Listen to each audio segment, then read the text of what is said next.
Buenas, hola, acá estamos por empezar un nuevo vivo, el primero del 2021.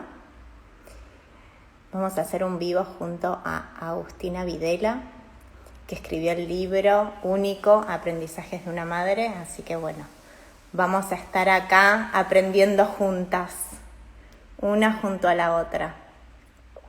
Ahí se están uniendo, hola Juli, hola Emi, hola Paz. Vamos a esperar que se una también Agus para arrancar nuestro primer vivo del 2021. Después de un año en donde hicimos muchos vivos en el 2020, tengo el gran honor de compartir una hermosa tarde con otra mamá, donde vamos a compartir experiencias, qué nos llevó a cada una a escribir libros, cómo son nuestras vivencias con cada uno de nuestros hijos. Hola Oscar, hola Mariana. Vamos a ver si se conecta Agus. Ahí está.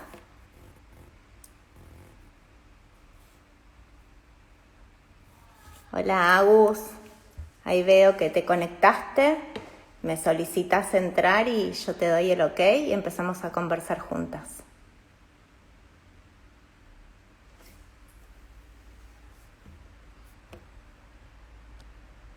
A ver.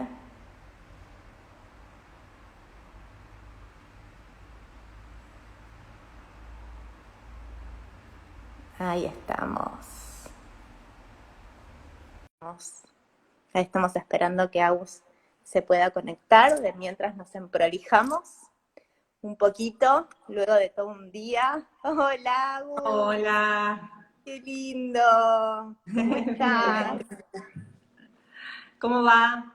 Bien, qué lindo que podemos conversar así. Ya conversamos por teléfono, primero por chat, después teléfono y ahora cara a cara, aunque sea con la virtualidad. Ya nos tomaremos un café. Dale, totalmente. Dale. ¿Cómo estás? ¿Bien? Bien, bien acá. Espero que esta vez esté un poco mejor, más preparada. Soy nueva en estas modalidades. A ver, ¿estábamos preparadas para lo que nos tocó a cada una en la vida?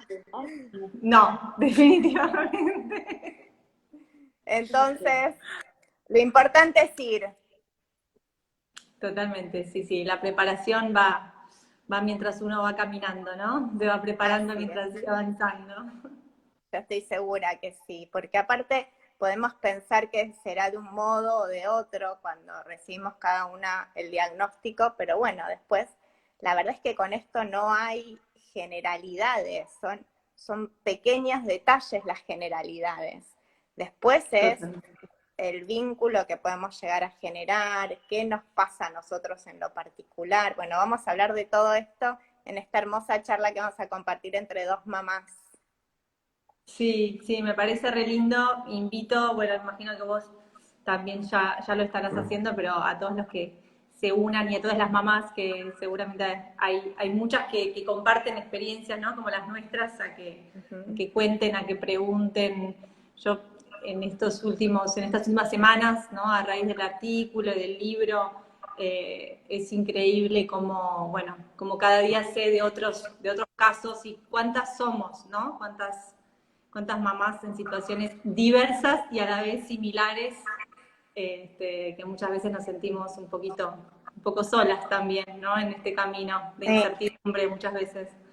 Sí, y ahora que decís la palabra solas, también yo creo que es importantísimo saber que somos seres gregarios, que necesitamos estar en comunidad con otros, en manada, que este año 2020 nos atravesó a todos desde un lugar de soledad que supimos de algún modo algunos poder vincularnos a través de estas herramientas o incluso desde el corazón y sentir el vínculo de los otros, pero que definitivamente necesitamos compartir del modo que sea las vivencias con otros. Compartir vivencias nos saca de incertidumbres, nos relaja, nos ayuda a pensar a pensar en conjunto e individualmente nuevas estrategias que capaz no pensábamos, nos saca el rollo de esta comunicación interna que cada una tenemos, ¿no?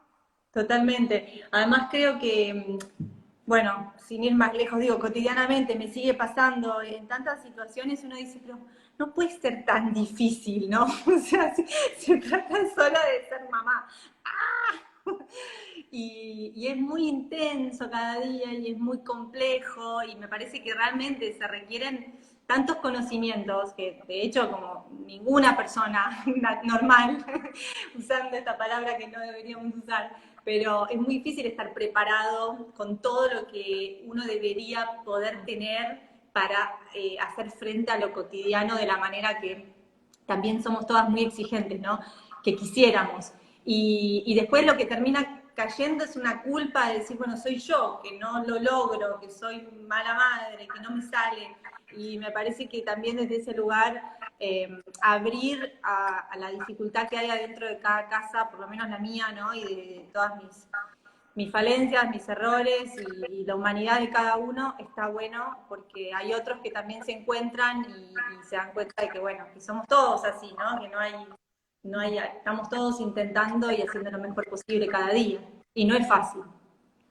No, y también tenemos que pensar que hacemos lo mejor que podemos con las herramientas que tenemos en este momento y los conocimientos y situación con la que vivimos en este momento, que no es la misma que otro momento. Totalmente. Y hablando de exigencia, yo también soy muy exigente conmigo misma. Y me parece que eso es algo que nos juega, como todo tiene doble cara, la misma moneda. Por un lado, a ver, la exigencia traducida a que quiero ir tras un objetivo cada año, e ir pasando de escalones, porque sé que hay potencial para eso, pero después cuando no se puede lograr, me parece tan importante y tan sano entender que, bueno, que hay cosas que no podemos manejar. El año pasado nos mostró que hay un universo que nos está hablando con otros lenguajes que también tenemos que aceptar, y creo que eso a cada una de nosotras nos llevó a buscar herramientas que nos encaucen, ¿no? En mi caso fue el coaching y algunos cursos de astrología, ni hablar de que toda la familia política mía, o sea, la de mi marido, son astrólogos, así que estoy tipo rodeada de luces nuevas, que Qué lindo. nuevas, ahora no, nuevas hace 20 años, ¿no? Pero es que se renuevan. Y el coaching, ni hablar del coaching. Y a vos fue el yoga y el mindfulness, ¿no? Sí, sí, definitivamente como que en la época más difícil, diría, como más crítica, donde sentía que esto, ¿no? Que todo también lo tradicional y lo que me proponía la medicina, ¿no? Lo que encontraba como por los canales más típicos no me estaba funcionando. Y sobre todo lo que me daba cuenta era que necesitaba algo que creo que lo hablamos el otro día un poquito cuando hablamos por teléfono para conocernos, es el tema del autocuidado, ¿no? O sea, de poner el énfasis en, bueno, ¿qué es lo que necesito yo para estar más sólida, más sana, más calma, para enfrentar esta realidad, ¿no? A veces me imagino, ¿no? Por lo menos en mi caso, teniendo un hijo con dificultades, muchas veces está todo el tiempo puesto el acento en qué es lo que puedo hacer para él, qué es lo que puedo hacer por él. Y es importante a veces decir, bueno, no, tengo que empezar por mí, o sea, que tengo que cambiar en mí para poder transitar esta realidad de una manera distinta, para tener otro nivel de paciencia, otro nivel, bueno, fueron esas cosas que, como vos decías, a través del yoga, del mindfulness, empecé, ¿no? A hacer un trabajo sobre mí misma y sobre esta idea de cómo, bueno, la misma realidad puede ser vivida de muchas formas distintas, cómo la percibimos. Y me parece que eso, por lo menos en mi experiencia, no se hace suficiente hincapié desde el acompañamiento, ¿no? Que podría dar la medicina a la familia, para manejar la realidad que nos toca vivir, que tal vez es No. diferente a la de otro, pero bueno, dependiendo, yo me acuerdo que bueno, cuando empecé a estudiar yoga y a leer también algunos libros sobre el budismo y sobre mindfulness, mindfulness es un poco estos, digamos, diferentes ejercicios de meditación y de contemplación que vienen también de la tradición budista, ¿no? Y me acuerdo que a veces pensaba, y yo decía, bueno, seguramente que un monje budista frente a la crisis de mi hijo no respondería como yo. No se pondría a gritar como una loca, como yo me pongo, o angustiarse como yo me angustio, como esta idea del equilibrio. Sobre todo, vos me contarás con tu hijo, pero con el mío, que yo vengo recibiendo muchos testimonios de madres que me dicen, me pasa lo mismo, ¿no? Que es un hijo que tiene muchos vaivenes emocionales, mucha intensidad emocional que va cambiando a lo largo del día. Entonces, es como, de alguna manera, como una montaña rusa de las emociones cotidiana. Y lo que yo entendí es que no podía subirme con él, ¿no? A veces acompañar parece ser como estar al lado todo el tiempo. Y a veces acompañar es mirar con un poco de distancia cómo va y cómo vuelve, ¿no? Y estar esperando en el mismo lugar. Esto a mí me costó mucho y me parece que es algo muy valioso como para compartir con otras mamás que tienen que estar ahí muchas horas, ¿no? Esto de acompañar en lo cotidiano de una forma que en general no es la consulta un ratito, que a veces uno puede trabajar de una cierta manera, pero como tenés que mantener eso en el tiempo, requiere de mucha entereza. Sí, y sabes que es muy importante esto que vos decís, porque en coaching, por ejemplo, hay algo muy diferente entre el ayudar y el acompañar. O sea, a mí el coaching me dio muchas herramientas para mirar mi vínculo con Alan, que tenía que ver con esto mismo que vos estás diciendo, ¿no? O sea, yo ya venía trabajada un poquito emocionalmente por esto que te contaba de la astrología y también por años de terapia que yo ya traía desde chica.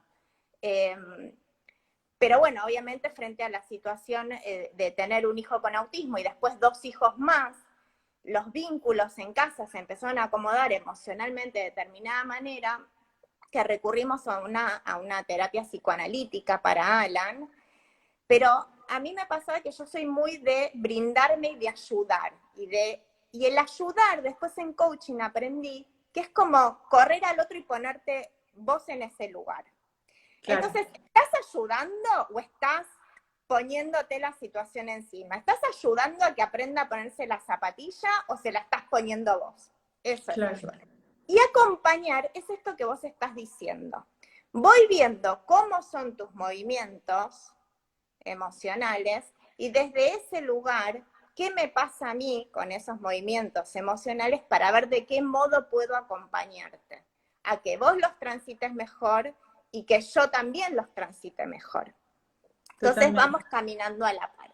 Es una gran diferencia. Hay diferencias muy sutiles que obviamente si no tenemos herramientas que nos hayan sanado en algún punto, es muy difícil como mamás que podamos estar con presencia, con atención plena, como dice el mindfulness, o presencia activa, como dice el coaching.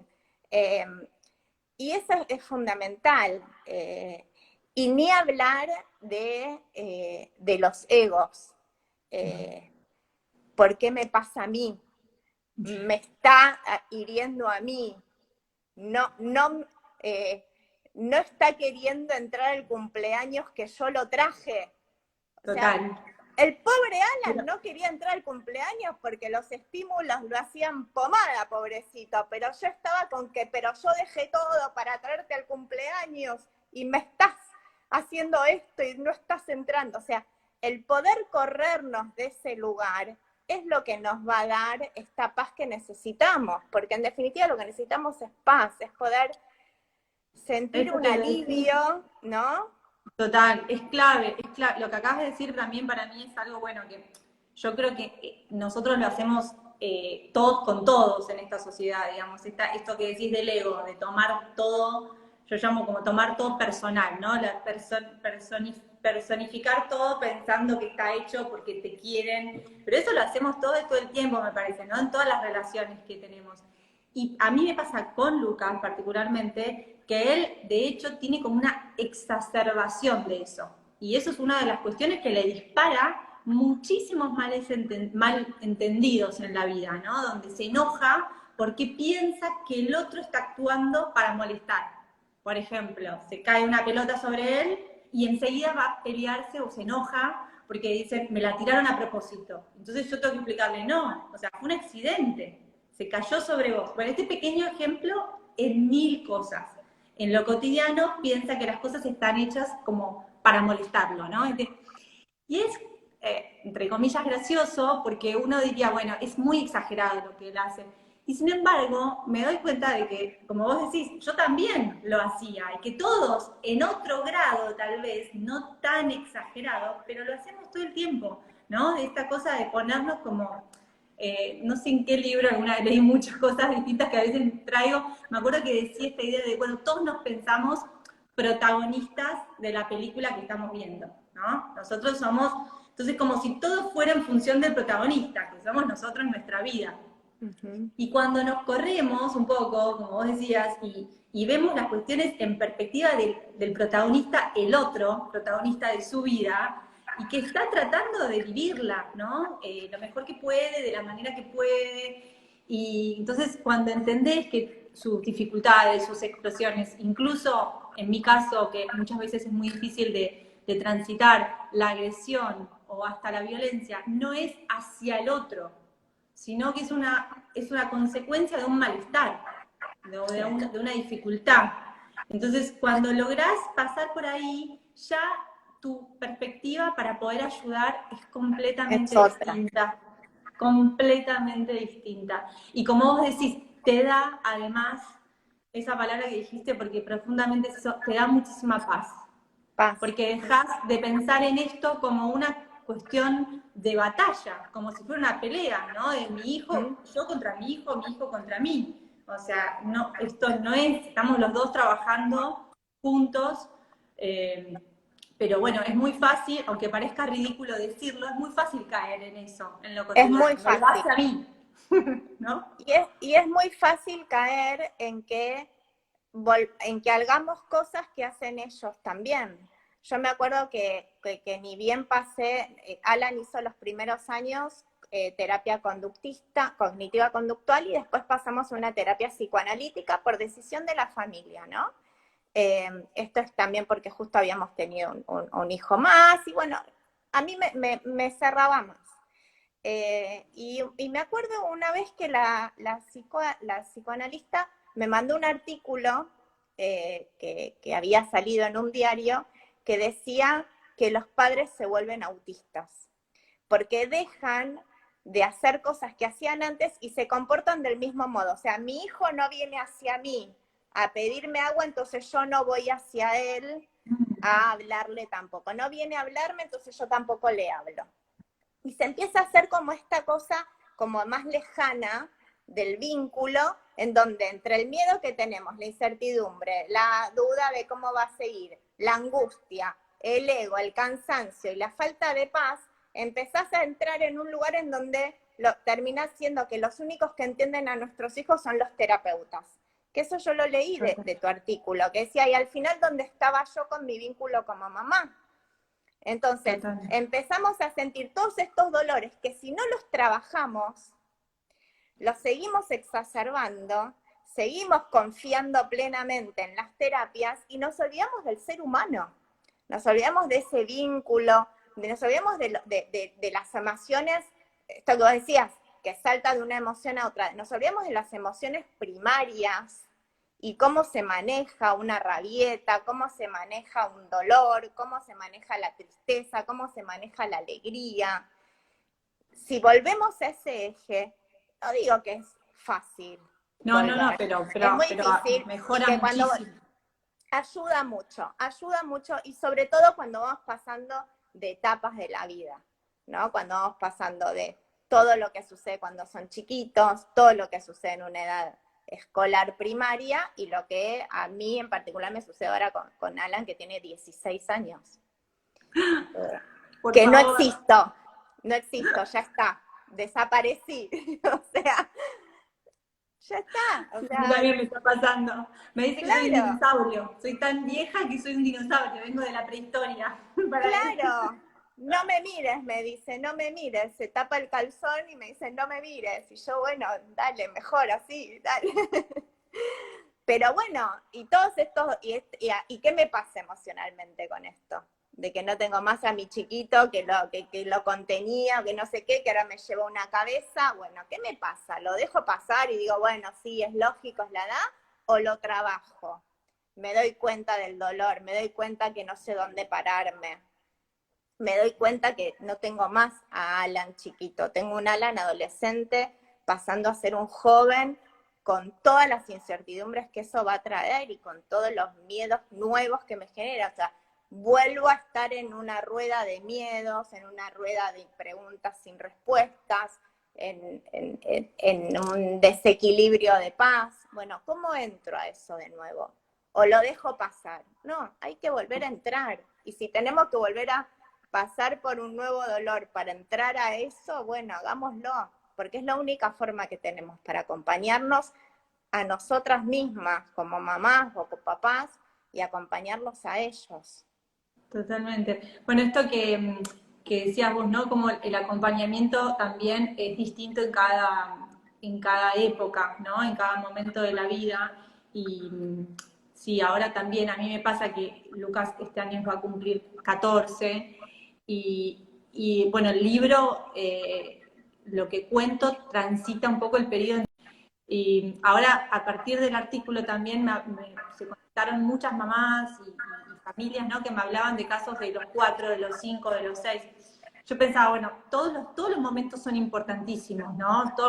Pero yo creo que en ese momento, por lo menos para mí, en mi relación con él, fue clave, ¿no? Yo digo también qué importante es este periodo, ¿no? De la infancia previo a la adolescencia, porque como vos decís, ya después nuestro rol es otro, ¿no? Y la distancia que necesitan de nosotros es diferente. Entonces, cuán importante es poder construir un vínculo, ¿no? De mucho amor, de mucha unión en ese momento. Y yo vi como ya estábamos tan separados, ¿no? Entonces, realmente tuve que reformular todo lo que pensaba sobre la crianza y también yo ahora me doy cuenta, ¿no? Estoy como más liberada en esta idea de decir, de tener la libertad de entender cuáles son, ¿no? Mis prioridades como mamá dentro de mi realidad, de mi contexto, ¿no? Porque a veces pienso, digo, esta idea, ¿no? También de la maternidad o de lo que deberíamos hacer como madres, porque de la disciplina, del hogar, de, bueno, qué debería, ¿no? Desde que, qué sé yo, desde que levante los platos cuando sale de la mesa, o de que se vista solo, o de que deje las cosas tiradas. Quiero decir, incluso la cotidianidad, que implica muchísimas rutinas, cuando estás en una crianza típica o con un niño que tiene dificultades, ¿no? También, bueno, entender cuál es el costo-beneficio de cada esfuerzo y de cada pelea y cómo uno va haciendo ese equilibrio para que, o sea, para lograr ciertos objetivos y para que la vida no sea un calvario también, ¿no? Claro. Para que la cotidianidad, o sea, entonces yo me acuerdo en esta gran arco que hice desde el principio, que había un momento donde mi manera de querer disciplinarlo y querer generar esa convivencia era incompatible con las posibilidades de este niño que yo tengo. Tal vez de mi otro hijo no, pero de este por lo menos sí. Entonces, donde yo estaba llevando mi vida cotidiana, la hacía todavía mucho más difícil, porque si corro eso igual tengo un montón de dificultades, no es que eso cambia muchas otras cosas, pero digo, ¿no? Como mamás, poder darnos la libertad de decir, para, si esto me saca de los 30 problemas que voy a tener en el día, me saca 3, me relajo con esto, porque no es el momento, ¿no? Me acuerdo que en uno de los libros que leí, que lo cito en el mío, que leí un libro de un médico que me pareció hermoso, que el libro se llama Únicamente Humano, ¿no? Uniquely Human, es una mirada distinta sobre el autismo. Y él hablaba de esta idea de, bueno, la importancia de elegir las batallas, un concepto súper, ¿no? Esencial, porque esta idea de a veces uno quiere como atacar todo a la vez, Seguro. cambiar todo de un día para el otro, y te ponen un nivel, como hablábamos, de De exigencia, exigencia.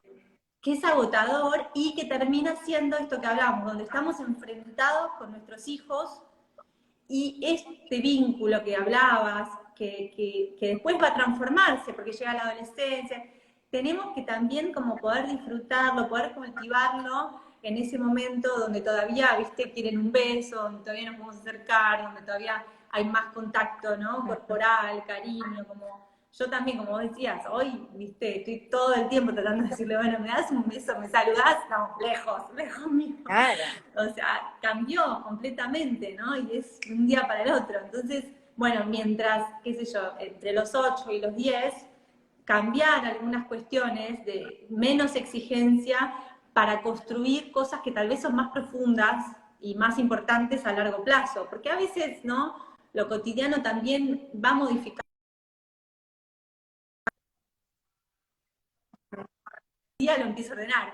Como Claro. que, ¿no? Que a veces pensás que lo que no sucede hoy, si no lo logro hoy, no va a pasar nunca. Pero sabemos que no es así. Claro, no, y con eso ordenar el cuarto, hay que entender que todo lleva un proceso.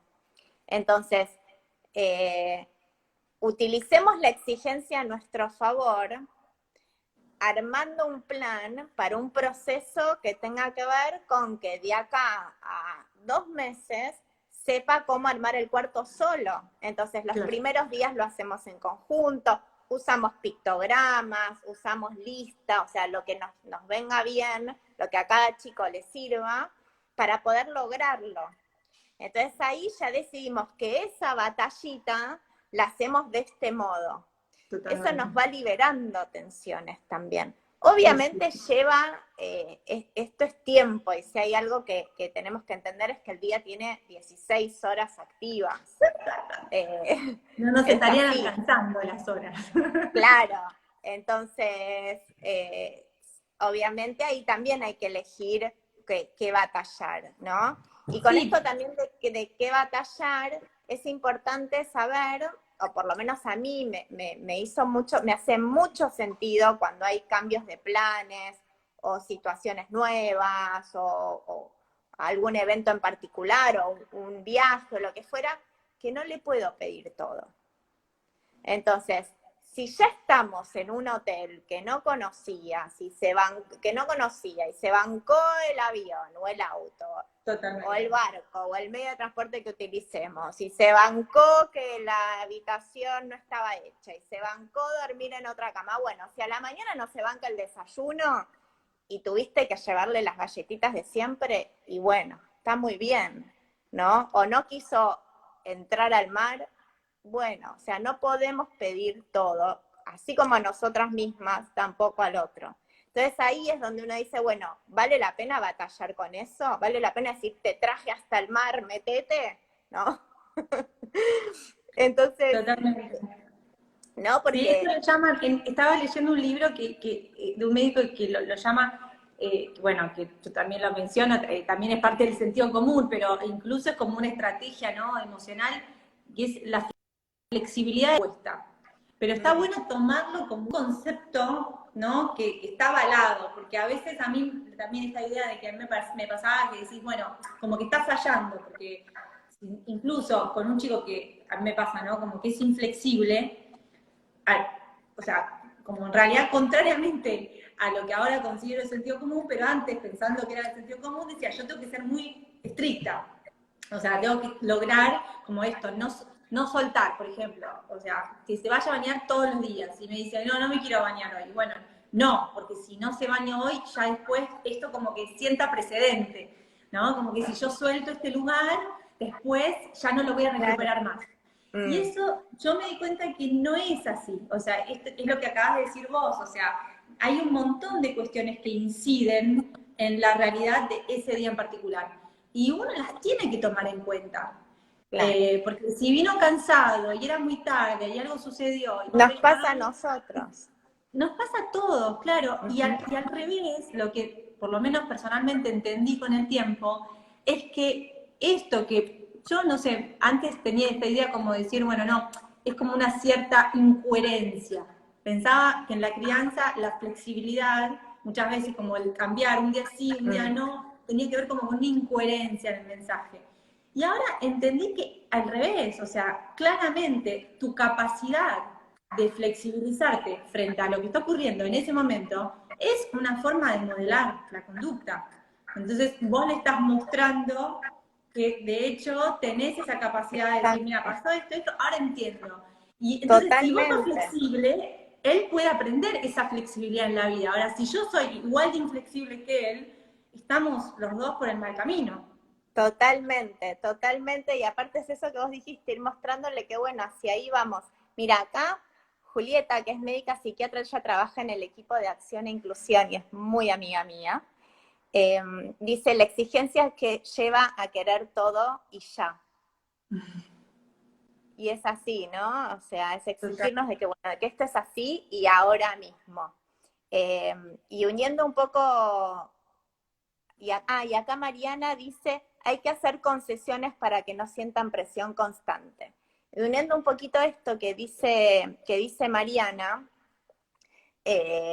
con respecto a hacer concesiones y que no sientan presión constante, el otro día estuve con una mamá, amiga, que tiene un hijo con autismo también, y vinieron a casa y los chicos jugaron juntos, ya se conocían de una actividad que hacían juntos, y estaba todo el tiempo, Manu, no hagas esto, Manu, no hagas lo otro, o sea, estaba todo el tiempo así, y me dice, me encuentro a veces al final del día con 20.000 veces que yo le dije, o los hermanos le dijeron, o el papá le dijo, o hasta la señora que trabaja en casa haciendo la limpieza le dice, no hagas, no hagas, no hagas. Y eso para el nivel de autoestima del chico es tremendo, es Y llegaste, tremendo.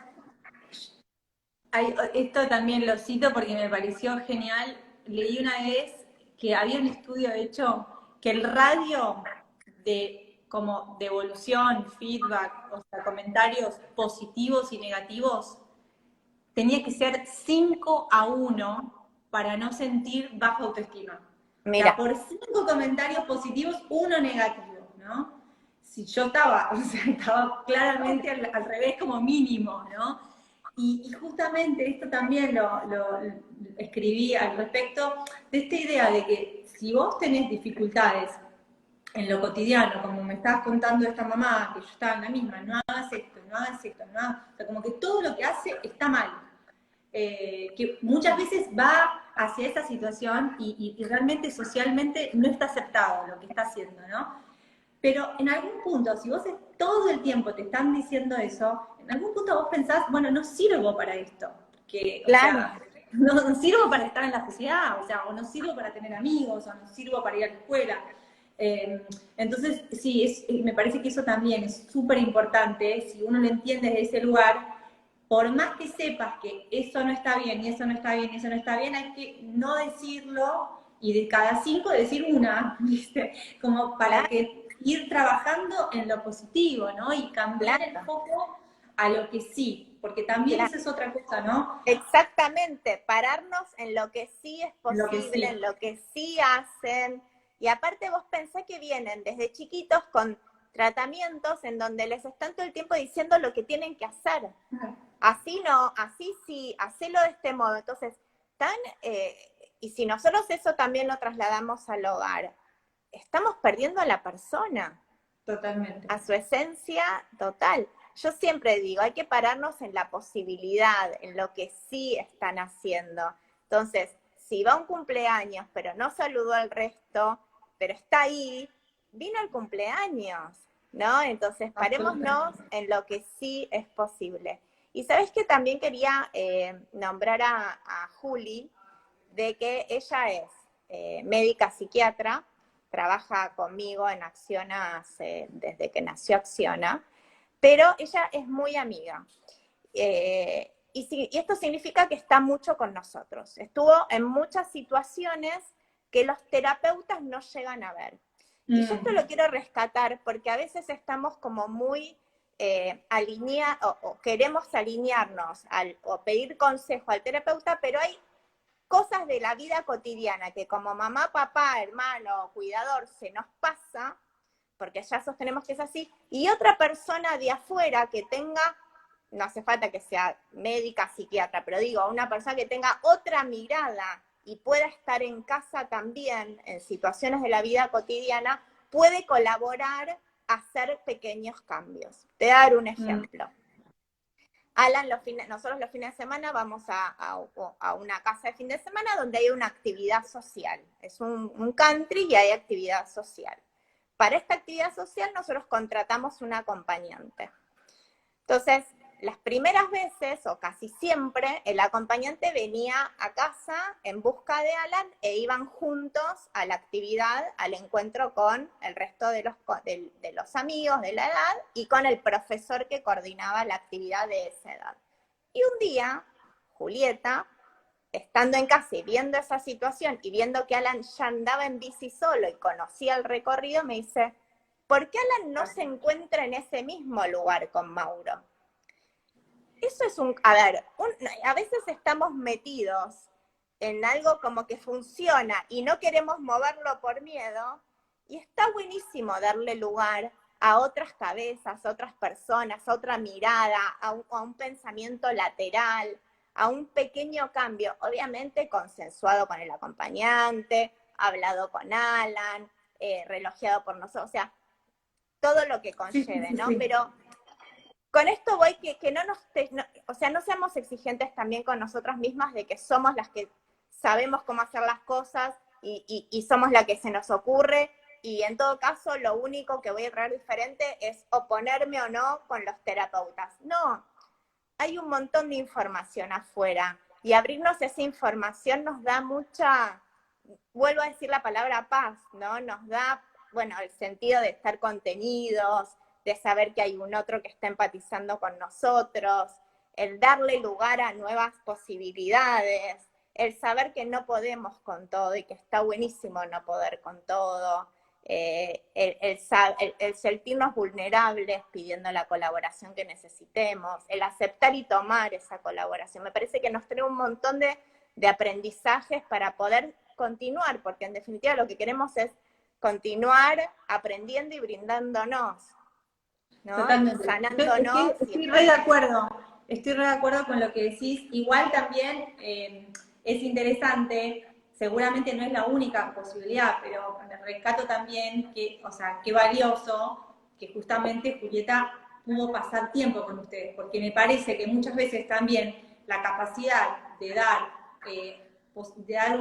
una devolución o de crear una estrategia creativa, distinta, adaptada, tiene que ver con este conocimiento de cuál es la realidad de esa familia, ¿no? Claro, 100%. Y lo que pasa muchas veces es que lo que falta, mi problema, digamos, que he tenido a lo largo de mi recorrido por terapeutas y grupos, institutos, es como esto, como la falta de diálogo, a veces la falta de tiempo, bueno, es una realidad de nuestra sociedad, o sea, el valor del tiempo, del profesional, de cuánto tiempo te puede dedicar, cuán metido está en tu caso. Entonces, no es que no sepan ni que no conozcan, o sea, tienen muchísimo conocimiento y valor todo su trabajo. El tema es que a veces me da la sensación de que no tienen el tiempo de conectar, ¿no? De conectar con ese niño profundamente para entender qué es lo que se podría hacer con él, ¿no? Con esa persona, como decías, con ese ser humano, que no es un chico con TEA, porque chicos con TEA hay 300 millones, o sea, podemos hablar de que también es un diagnóstico que hoy por hoy es una gran bolsa, o sea, donde se pone, yo en mi humilde opinión, completamente subjetiva, es que es una gran bolsa donde todo lo que no entra hoy por hoy prácticamente dentro de los cánones de la sociedad cae en TEA, o sea, es un diagnóstico que realmente tiene muchísima diversidad. Entonces, como vos decís, como decías al principio, salvo algunas pequeñas cositas, después tal vez no nos encontramos en nada. O sea, ¿no? Son realidades muy distintas, dificultades muy distintas. Tal vez lo que vos necesitabas para ayudar a Alan no tiene nada que ver de lo que Lucas necesita, ¿no?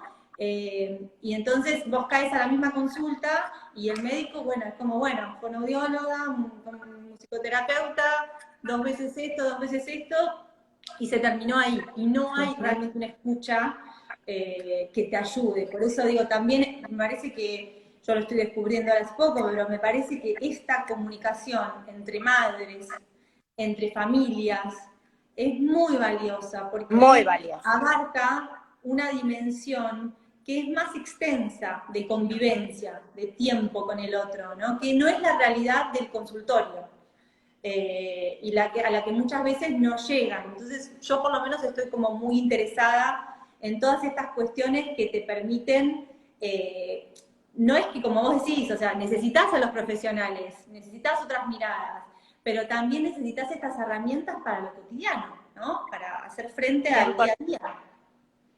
Sí, sí, porque aparte de eso te fortalece, porque después acudís al terapeuta a hacer preguntas sobre algunas cosas que todavía tenés que seguir ajustando, ¿no? Pero saber que una idea nueva de actividad se gestó en el seno de tu casa, te fortalece como familia, decís, ah, bueno, entonces voy bien, está bueno, estoy pudiendo crear algo desde esta singularidad de mi hogar y desde esta particularidad característica de mi hijo y que no tiene otro.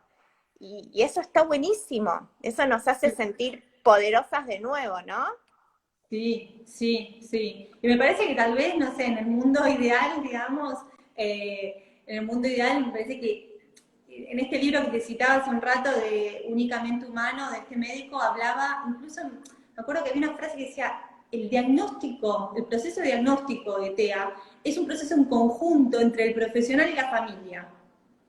Y hablaba de esta idea como realmente él es médico, ¿no? Pero él valorando el conocimiento que aportaba a la familia. Y eso es lo que yo nunca sentí, ¿viste? Que me parece que en un mundo ideal sería este trabajo realmente en equipo entre los profesionales y la familia, porque ninguno de los dos puede solo, ¿no? Me parece que no es el médico que llega y tiene la solución mágica y vos estás en la sala de espera afuera, o lo otro, ¿no? De nosotras podemos con todo. Como que definitivamente deberíamos poder colaborar, pudiendo valorar lo que el otro tiene para aportar en el diálogo. Claro, claro. Y ahí vamos construyendo juntos, porque aparte no está nada escrito en nada del mundo, ¿no? Pero en esto particularmente tampoco. Fíjate como cuando a vos te habrá pasado también con Lucas, pero el primer diagnóstico que tuvo Alan fue trastorno generalizado del desarrollo. Entonces, la verdad es que es muy difícil, ¿no? Descifrar esas tres palabras. Trastorno, o sea, cuando Alan tenía menos de 2 años, generalizado, o sea, y del desarrollo, o sea, era como una cosa que decís, y ahora decís, bueno, está bien, ahora ¿A qué edad te dieron ese trastorno, diagnóstico? ¿cómo? ¿A qué edad te dieron el diagnóstico? Y ahí exactamente cuando nació Fede, o sea, a los 2 años y medio de Alan, el diagnóstico con el nombre, ¿no?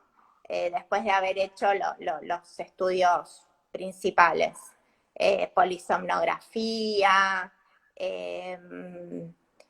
Sí.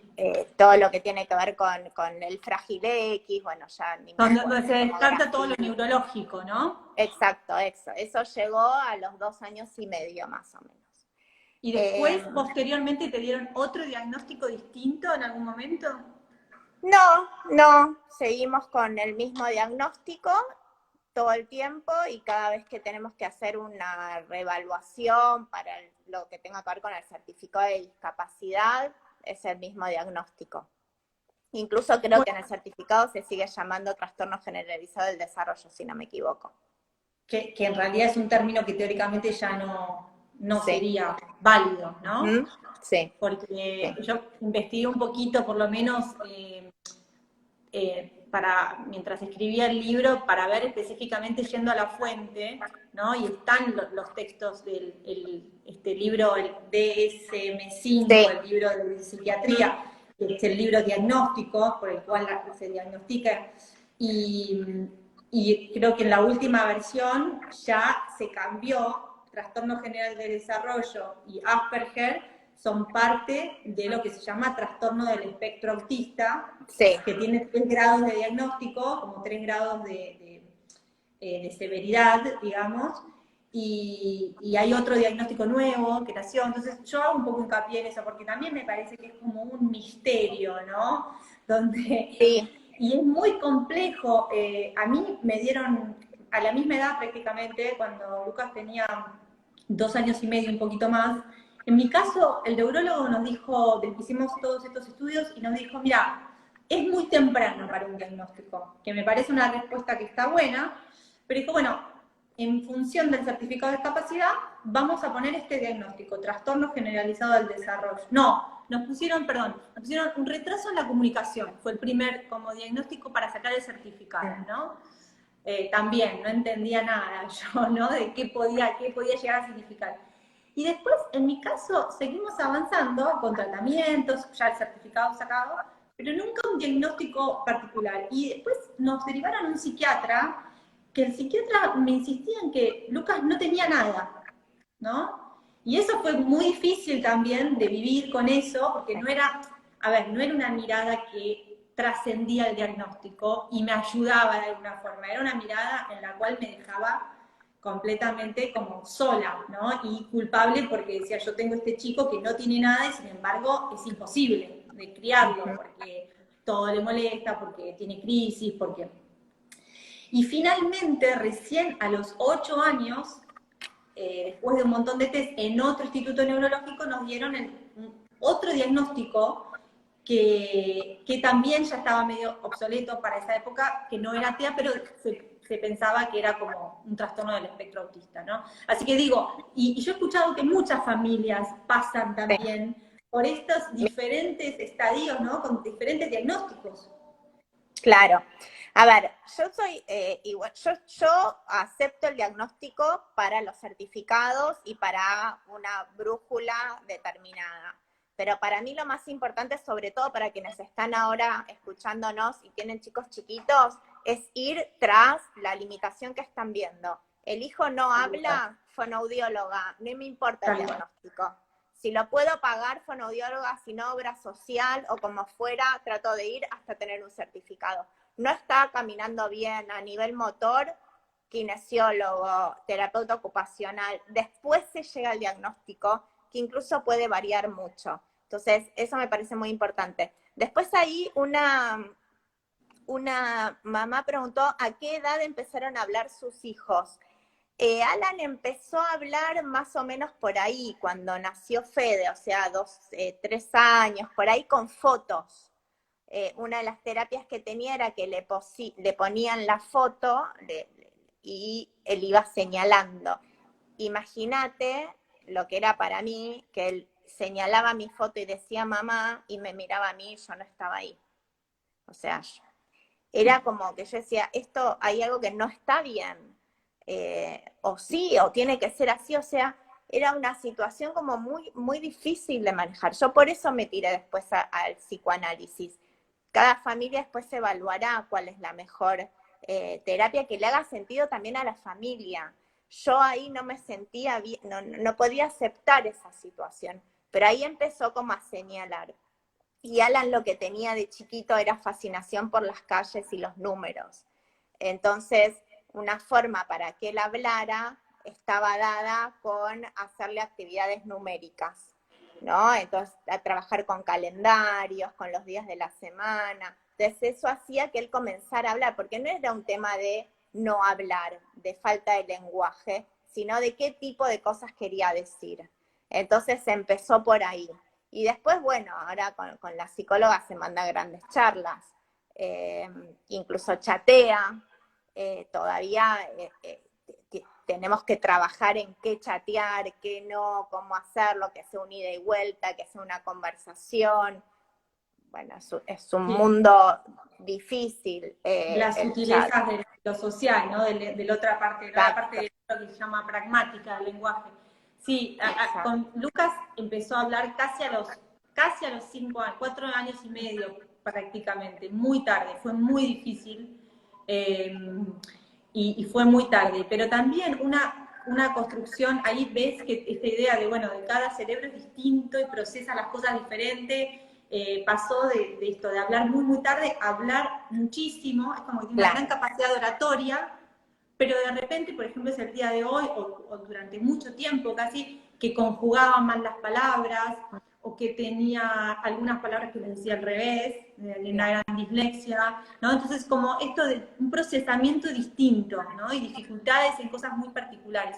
Pero yo me quedo con lo que vos dijiste, me parece que lo más importante de entender, dos cosas, es que acá no es una cuestión biológica, entonces hay una, o sea, son diagnósticos que se generan en base a conductas, por lo tanto, hay una subjetividad desde la persona que genera ese diagnóstico, desde la escuela que venga y lo que vea en estos test donde tienen que aplicar ciertos comportamientos. Es así, o sea, de simple y de complejo. O sea, hay una cantidad de cosas, tiene problemas en sus relaciones sociales, o sea, hay una cantidad de preguntas que si los chicos, digamos, cumplen estos requisitos, ya entran dentro de una categoría diagnóstica. Por eso, como decías vos, me parece que lo más importante es entender de que el diagnóstico tiene una función social, tiene una función de que nos simplifica muchas veces la vida, porque hay que usarlo, hay que decir, mira, mi hijo, yo lo digo todo el tiempo ahora, como, mi hijo tiene trastorno de espectro autista. Entonces, ¿por qué? Porque a veces, o sea, es mucho más complejo lo otro, ¿no? Entonces, de la tolerancia, qué sé yo, por la tolerancia misma, digo, si ves un chico que tiene 12 años, y no puede esperar en una fila porque tiene, o sea, un nivel de ansiedad terrible y tiene que pasar primero, bueno, entonces eso también yo aprendí como decir, voy a explicar, o sea, mira, tiene TEA, por favor, necesito que pase primero, ¿no? Entonces, bueno, por eso, a nivel social nos simplifica un montón y me parece que es importante decirlo. Pero, por otro lado, a nivel individual, es exactamente lo que dijiste, hay que atacar el problema, o sea, dar las apoyaturas de lo que ese niño en particular necesita en ese momento de su vida. Y otra vez cito esta frase la cito todo el tiempo porque me parece de una genialidad absoluta, que es de otro psiquiatra que dice, un niño para tener un problema no necesita un diagnóstico, necesita un problema. Claro. Y me parece que es de una belleza y de una simplicidad absoluta, porque a veces también como padres, esto que dijiste, tiene un problema y nos volvemos locos durante 2 años buscando un diagnóstico. No, tiene el problema, tiene el problema. Punto. Bueno, no importa si alguien nos dice que diagnóstico seguro. tiene o no. Vos hablaste, en tu libro hablas del hermano, que terminó siendo el mejor terapeuta y eso es así, pero a mí me parece que también lo que traen los hermanos es esto de que vemos que después al hermano capaz le va mal en matemática, no tiene ningún diagnóstico, y ahí traigo algo de mi mamá, que no es filósofa ni nada, pero a veces me tira cosas justas, y una vez ella me dijo, Jenny, todos los chicos tienen algo. Así de simple. El relajo que a mí me dieron esas palabras fue genial. Todos los chicos tienen algo. Bueno, ella tiene 5 hermanos, no sé cuántos sobrinos, o sea, digo, y es así. Entonces, sacarnos como esa cosa de que, bueno, Alan y Lucas tendrán un diagnóstico, unas características que a veces son difíciles de sobrellevar, en donde, resumiendo, tenemos que encontrar nuestra paz y nuestros mecanismos de salvataje, pero también entender que está bueno rodearnos de otros, escuchar a otros, porque esto equilibra. Y del mismo modo que nos equilibra escuchar a otras mamás, equilibra también ver otras situaciones sin comparar y disminuirnos, pero sino saber que sí, que hay chicos que no les va bien en matemática, o que no les gusta correr, o no... Bueno, a mí me encanta esta idea, no sé cómo estamos con el tiempo, pero me parece como que de una manera muy espontánea estamos llegando a un cierre que es fantástico, porque cuando abriste esto del hermano, me parece que finalmente, de alguna manera, la idea del libro termina ahí, ¿no? En esta forma también de lograr trascender las etiquetas de lo que hay entre la supuesta normalidad y lo que está por fuera, ¿no? Y entender que todos somos únicos y tenemos talentos y tenemos desafíos. y real, pero profundamente verlo así, porque como vos decías, yo también, o sea, tengo al hermano que no tiene diagnóstico de nada, y como mamá tengo un montón de desafíos con él, en lo Claro, socioemocional, en su aprendizaje, en un montón de cuestiones. Y la devolución que tengo y la manera que lo escribí, porque es lo que me ocurre, es que todo lo que aprendí y aprendo, que a veces Lucas me lo pide como algo que no hay opción, porque no hay otra, pero me sirve para mi otro hijo, para 100%. Guido. O sea, Sí, digamos, estamos todos en la misma. Entonces ahí es donde se sí, abre esta idea de que en realidad esta charla es una charla sobre crianza. Y también es seguro. una crianza ligeramente más atípica que las otras, pero, o sea, digamos, todo podríamos haber estado Sí, hablando de nuestros otros hijos sin diagnóstico, que también era 100%. válido, ¿no? Sí, sí, sí, sí, sí, sí. Nosotros tenemos como esa cosa que aprendimos un poquito a la fuerza de los ponchazos y con una suma creatividad que sacamos de algún lado a generarle un mundo menos hostil a nuestros hijos con autismo, pero nos sirvió para el resto. 100%, sí. Sí, yo le he hecho a mi hijo más chiquito, a Tiago, que ahora tiene 8 años, pero cuando, no sé, qué sé yo, cambiaban los planes semanales, entonces le hacía como pictogramas de qué íbamos a hacer cada día de la semana, ¿no? Incluso Claro. cuando empezó la pandemia, entonces explicarle un poquito todo en forma diagramada. Agus, tengo miedo que se nos corte y no podamos saludar y agradecer a todas las personas que están acá comentando. Muchas gracias. El libro de Agus lo pueden conseguir, está en las librerías, ¿no, Agus? Está en las librerías Cúspide en Buenos Aires y en algunas librerías del país, pero pueden encontrar la info en el perfil de Instagram o de Facebook. Ahí está toda la info de la editorial también de Bonum, donde también lo pueden conseguir. Buenísimo. Y de Acciona pueden conseguir ¿Qué le pasa a este niño? Que es junto Hermoso. con Julieta, que tanto la nombré.